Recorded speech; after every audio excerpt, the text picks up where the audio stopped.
A group of friends find themselves on a beach with only one rule. Under no circumstances should they touch the sand. Let's find out what happens if someone breaks this rule.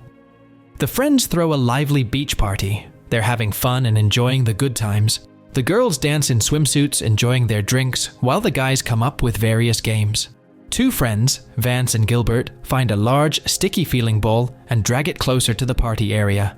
The party is in full swing. Acrobatic tricks, drinks, jokes, and kisses. Everything you need for a good time is here. The next morning, Mitch and Kaylee wake up in the lifeguard tower. Jonah and Chanda fell asleep in the car, while Vance and Ronnie are asleep in the back seat. Gilbert, as a prank by his friends, wakes up in a trash can. Marcia wakes up on a picnic table. Kaylee steps out of the lifeguard tower and notices the convertible with her friends, among them her ex-boyfriend, Jonah. Kaylee is surprised, as none of the other friends are around. Only their sleeping bags are left on the beach. Marcia wakes up and discovers that the top of her swimsuit is missing. She assumes it's a prank by her friend Heather. Kaylee notices a bird on the shore that is suddenly sucked into the sand. She tries to warn Marcia not to dangle her legs off the picnic table, but Marcia does touch the sand and is immediately pulled down. She screams desperately, but the friends, struggling with hangovers, don't understand what's happening. Vance runs to help her, but he also gets sucked into the sand. The friends start to panic because they can't start the convertible to get away. Mitch finds a rope in the lifeguard tower and throws it to Vance, but the sand's force is so strong it practically tears Vance to pieces. Soon, Vance is completely gone, and the same thing happens to Marcia. Ronnie is in shock. Clearly, this isn't ordinary sand. It's something much more terrifying. The friends try calling emergency services, but all their phones were left in the car's trunk. They had put them there the night before to avoid any compromising photos or videos from the party. Jonah tries again to start the convertible, but it looks like the battery is dead. Kaylee reaches her hand out to the sand and notices strange magnetic threads resembling tiny hairs coming from it. Meanwhile, Gilbert wakes up in the trash can and realizes he's stuck and can't get out. The friends beg him not to move so the can doesn't fall onto the sand. Gilbert doesn't really believe them and thinks it's another prank, but he's unable to free himself, and no one hurries to help him. Many hours pass. Ronnie writes in her journal, Jonah and Chanda doze off, and Gilbert suffers from sunstroke. Kaylee asks Mitch what happened that night, why they could walk on the sand yesterday, but can't today. She throws the friends a tube of sunscreen and asks the same question again, what changed overnight? Finally, the friends realize that all the teens who are no longer on the beach fell victim to this horrific sand. Only they have survived. Jonah throws Gilbert the sunscreen, and he finally smiles. Gilbert notices remnants of the sticky ball that he and Vance had dragged over the night before. The friends realize that this ball was actually some kind of egg, and during the night, a real monster hatched from it, now hiding in the sand and feeding on everything that steps into its territory. This monster has already consumed Vance, Heather, Marcia, and many other teens. Kaylee finds hot dogs in the lifeguard tower and throws them into different parts of the beach to understand the size of the danger zone. The monster eats the first 2 sausages and then a bird that landed near Gilbert. Mitch throws a third hot dog, but it remains untouched, meaning the monster can't reach that spot. The friends catch a glimpse of hope for rescue, but the distance to the sausage that's beyond the monster's reach is significant. Jonah grabs 2 surfboards, using them as a makeshift bridge to reach the picnic table. On his way, he even argues with Kaylee, feeling jealous of her and Mitch. Jonah makes it to the table, but the surfboard slips under his feet, and he leans dangerously close to the sand. It seems like the monster is deliberately moving the board. Magnetic tendrils reach out from the sand, injuring his stomach. Jonah barely manages to leap onto the table, but feels a severe weakness and passes out. When he regains consciousness, he screams in pain. It feels like a jellyfish sting, but 1,000 times worse. It's clear that the monster in the sand is extremely poisonous. Jonah spots someone's bag on the sand, from which a banana falls out, but the monster ignores it as it lands in the ashes of a bonfire.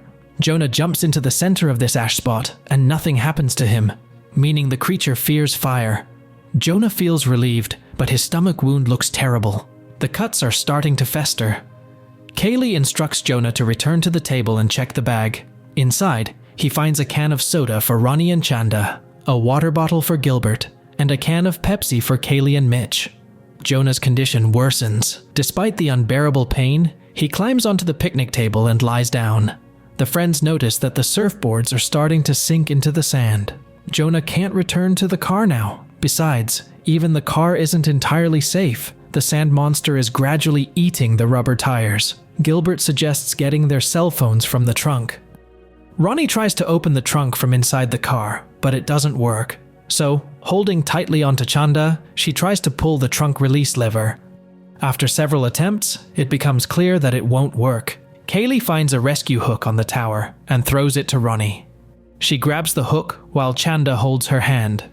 Ronnie manages to open the trunk, but she can't reach the phones as the trunk lid catches her fingers. A police patrol arrives at the beach. The teens warn the officer about the danger, but he doesn't believe them.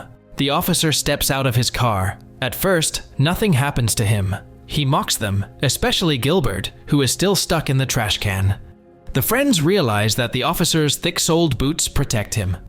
The officer orders Kaylee and Mitch to come down from the tower, but they refuse. He accidentally drops his keys onto the sand, and as he bends down to pick them up, the sand grabs his arm. The man tries to use his pepper spray, but loses his right hand and falls onto the sand, where he becomes the monster's next victim. Kaylee manages to grab the pepper spray. Mitch comes up with a new plan. He wants to put on flip-flops, wrap his feet in towels, spray them with pepper spray, and run to the police car to get help. Chanda throws him the towels. He catches the first one, but when he tries to grab the second, the railing on the lifeguard tower breaks, and he falls onto the sand. The monster immediately attacks him, and no one can help him. The friends can only watch the last moments of his life. Kaylee is devastated, but refuses to give up. She instructs Chanda to climb down from the tower and help pull the others onto the car hood. She jumps into the convertible and slaps Chanda for spending the night with her boyfriend. Kaylee sees that Jonah is still alive, and they confess their love for each other. Together, Kaylee and Chanda free Ronnie's fingers from the trunk lid. It's painful for Ronnie, but at least she's no longer trapped. Gilbert discovers he injured his stomach while trying to escape from the trash can, and his blood drips onto the sand, drawing the monster's attention. Chanda grabs the broken railing and uses it as a bridge to reach Jonah, who is lying on the table. Kaylee follows her, while Ronnie, almost at the finish line, stumbles and falls onto the sand. Kaylee tries to use the pepper spray, but it's no use. The monster pulls Ronnie under. Chanda recalls Mitch's plan, wraps her feet in towels, drenches them in pepper spray, and runs toward the police car. She manages to reach it and jumps onto the hood, but moments later, the monster attacks Gilbert, sucking him down through the bottom of the trash can. The horrible creature extends long tendrils, striking the police car, causing Chanda to fall on the hood and lose consciousness. When she comes to, Chanda reaches the trunk and finds an inflatable raft inside. She inflates it, jumps in, and helps Kaylee and Jonah make it to the police car. Suddenly, a massive glowing tentacle emerges from beneath the sand and attacks Kaylee. She climbs onto the hood and finds 2 gas cans, which she uses to set the monster's tentacle on fire. The friends lock themselves inside the car, horrified as they watch the massive tentacle stretch toward them. At last, the monster retreats. Kaylee and Chanda see that Jonah hasn't survived his severe injuries, and they weep bitterly. Exhausted, they eventually fall asleep. In the morning, a man knocks on the car window, asking if they're okay. Kaylee and Chanda realize the monster has vanished, and they can now safely walk on the sand. But where has it gone? In the distance, they see a creature resembling a giant jellyfish moving toward another beach, crowded with people.